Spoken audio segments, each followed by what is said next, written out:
గారు జీవన్ రమేష్ అడిగిన ప్రశ్నలకు నరేంద్ర మోడీ సమాధానం చెప్పాల్సిందే.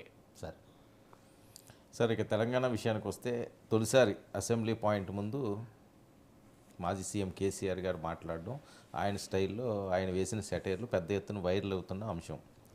ఒత్తి ఒత్తి గ్యాస్ రేషన్ ఒకసారి బయట విందాం సార్ ప్లీజ్.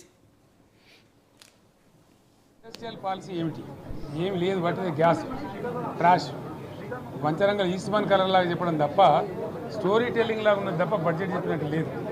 రాష్ట్రంలో వ్యవసాయ పాలసీ ఏమిటి, పారిశ్రామిక పాలసీ ఏమిటి, ఐటీ పాలసీ ఏమిటి, ఇంకా ఇతర అనేక పాలసీలు, పేద వర్గాలకు సంబంధించిన పాలసీ ఏమిటి అనే దాని మీద ఏ ఒక్క దాని మీద కూడా గ్యాసు ట్రాషే తప్ప చిల్లర మల్లర ప్లాట్ఫామ్ స్పీచ్ లాగా ఉంది తప్ప అది బడ్జెట్ ప్రసంగం లాగా లేదు. రాజకీయ సభలలో చెప్పినట్టుంది తప్ప ఇందులో విశేషం హైలైట్ ఏంటంటే ఆర్థిక మంత్రి ప్రతి మాటను ఒత్తి ఒత్తి ఆ డబ్బు వచ్చినప్పుడు అదేందుకు పెద్ద మహాప్రపంచం విజయంలాగా ఒత్తి ఒత్తి చెప్పడం తప్ప కొత్తది ఏమీ లేదు. ఒత్తి ఒత్తి పలుకులు పలకడం తప్ప కొత్తగా చెప్పింది ఏమీ లేదు. కొత్త సంక్షేమ పథకం కానీ ఏది కూడా లేదు.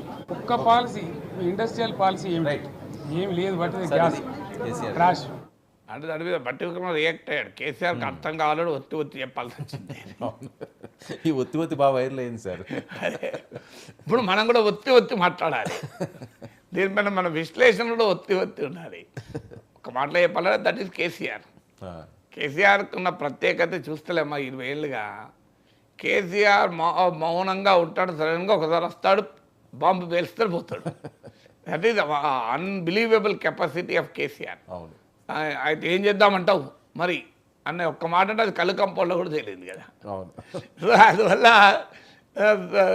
కేసీఆర్ ఉన్న ప్రత్యేకతే ఆయన ఏ మాటలన్నా వైరల్ అవుతుంది, మనిషే వైరల్. అవును. సో కేసీఆర్ అంటేనే ఆ కెపాసిటీ ఉన్నవాడు. సో అందువల్ల నేను మొత్తం బడ్జెట్ కన్నా ఎక్కువ హైలైట్ కేసీఆర్ అసెంబ్లీకి రావడమే. అవును.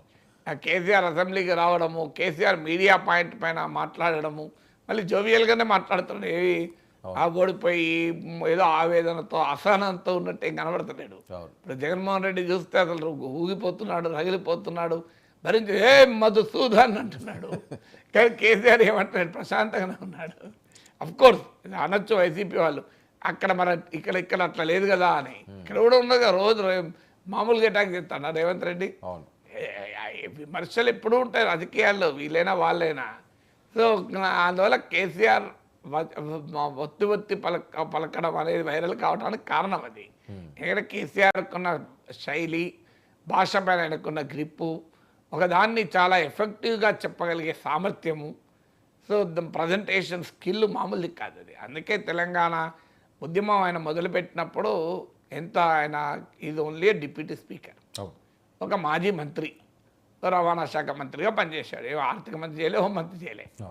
అలాంటి నాయకుడు ఒక తెలంగాణ వాదాన్ని అంతకుముందు ఎంతమంది పట్టుకోలేదు, చాలామంది పట్టుకున్నారు. అఫ్కోర్స్ తెలంగాణ వాదంలో పసలేకపోతే కేసీఆర్కి ఇమేజ్ రాకపోవు, కానీ ఆ వాదాన్ని ఊరూర పడకపోగలిగారు. కారణం అది కేసీఆర్కు ఉన్నటువంటి ఆ శక్తి. అందుకే నేను ఆయన ఒత్తి ఒత్తి పలికినది వైరల్ కావడానికి కారణం అది. ఇక గ్యాస్, ట్రాష్, ఒత్తి ఒత్తి పలుకుడు, మూడే కదా. బడ్జెట్ పైన నువ్వు ఒక అర్ధగంట విశ్లేషిస్తే చూడం. ఇప్పుడు మనమే కూర్చొని గంటదే మాట్లాడినాం బడ్జెట్ పైన. అది 15,000 మంది కూడా చూడలే. కానీ ఇది లక్షలలో పోతుంది, ఎందుకంటే మరి ఆ గ్యాస్, ట్రాష్, ఒత్తి ఒత్తి పలకడం కదా. So that is how the world is. మనం ఏం చేయలేదు దానికి. కానీ బట్ నిజంగానే గ్యాస్, ట్రాషా అది నెక్స్ట్ క్వశ్చన్. కేసీఆర్ బడ్జెట్ మీద చేసినట్లు గ్యాస్, ట్రాష్ అనేది నిజమా? అదే నిజమైతే అనే ప్రశ్న ముందు. అప్పుడు అదే నిజమైతే నిజంగానే కాంగ్రెస్ పార్టీ ప్రజలు స్మాష్ చేస్తారు.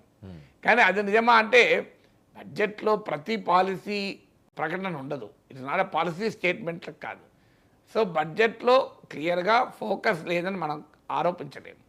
ఇంకా బాగుంటే, ఇంకా ఇన్నోవేటివ్గా ఉంటే బాగుండును అని నేను నిన్న కూడా మాట్లాడాను, అందులో అనుమానం లేదు.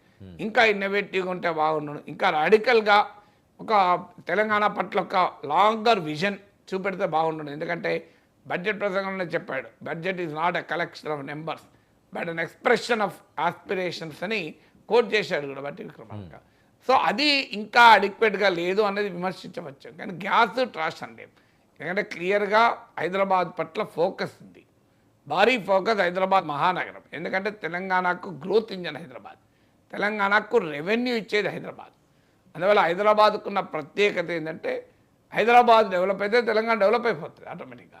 ఎందుకంటే అది ఆ స్కోప్ ఉంటుంది. అందువల్ల హైదరాబాద్ మీద ఫోకస్ పెట్టారు. కానీ ఎక్కడ లోపాలు ఉన్నాయి కూడా చెప్పచ్చు. ఇప్పుడు ఉదాహరణకు హైదరాబాద్ మీద ఇంత ఫోకస్ ఉన్న జిల్లాల మధ్య ఘోరమైన అంతరాలు ఉన్నాయి. అది బడ్జెట్ స్పీచ్లోనే బట్టి విక్రమార్క చెప్పాడు కూడా.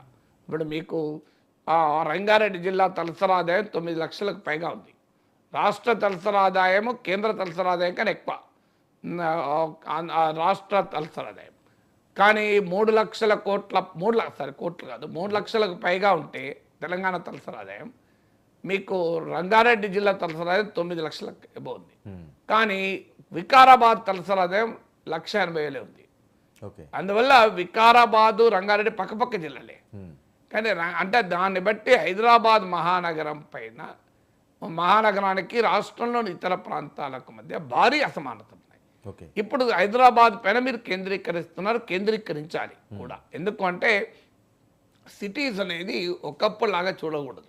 Cities are today growth engines. అందుకే ఆంధ్రప్రదేశ్లో అమరావతి నిర్మాణాన్ని కూడా ఎందుకు సమర్థిస్తున్నాం? Because city is a growth engine. ఆ రోజులు పోయాయి. పాతకాలపు రోజుల్లో నగరాలను ఏదో నెగిటివ్గా చూసేవాళ్ళు. ఇప్పుడు న్యూయార్క్ నగరం యొక్క జీడిపి ప్రపంచంలో ఒక 150 దేశాల జీడిపి కన్నా ఎక్కువ. ఇంకా 150 కన్నా ఎక్కువనే.